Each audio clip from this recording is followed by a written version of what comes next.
Quest'anno abbiamo iniziato i concerti della domenica in una sede storica, Palazzo Gonzaga, il Salone delle Feste, è una bellissima location sia per qualità artistica sia per qualità sonora legata all'acustica stessa della sala, che dà la possibilità di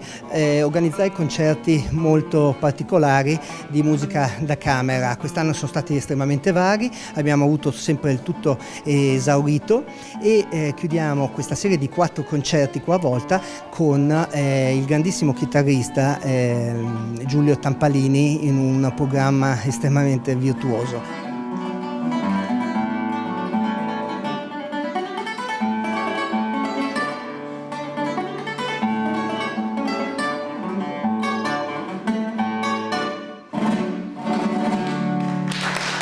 È ormai un appuntamento che dura da tantissimi anni, veramente è un evento pluridecennale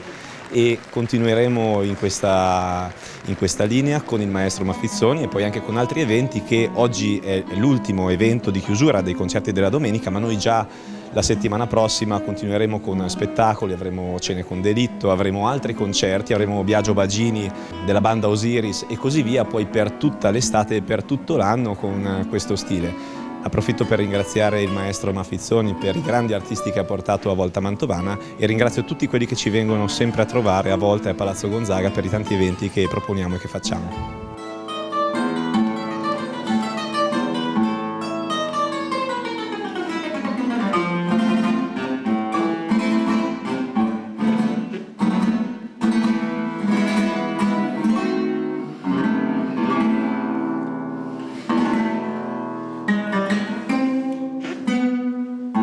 È un grande piacere essere qua, essere in questo palazzo bellissimo a Volta Mantovana, Palazzo Gonzaga, che ha una storia, che ha un'energia particolare ed è un concerto particolare perché il concerto è nella giornata di Pasqua, il concerto della rinascita, della ripartenza di tutti noi. Ogni volta è una Pasqua, deve essere una ripartenza, ma oggi è una Pasqua davvero vera e speciale. Il concerto sarà una celebrazione di una festa,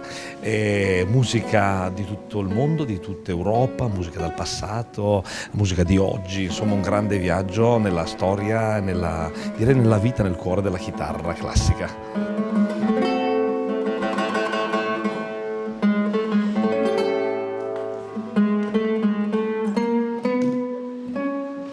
Dalla prossima settimana ritorniamo a Mantova al Teatro Bibbiena e inizieremo un ciclo di 4 concerti e il primo concerto sarà dedicato a un omaggio al grande Ennio Morricone con la voce recitante del giornalista, attore Fabio Santini. Quindi vi aspettiamo tutti al Teatro Bibbiena, naturalmente sono aperti gli abbonamenti e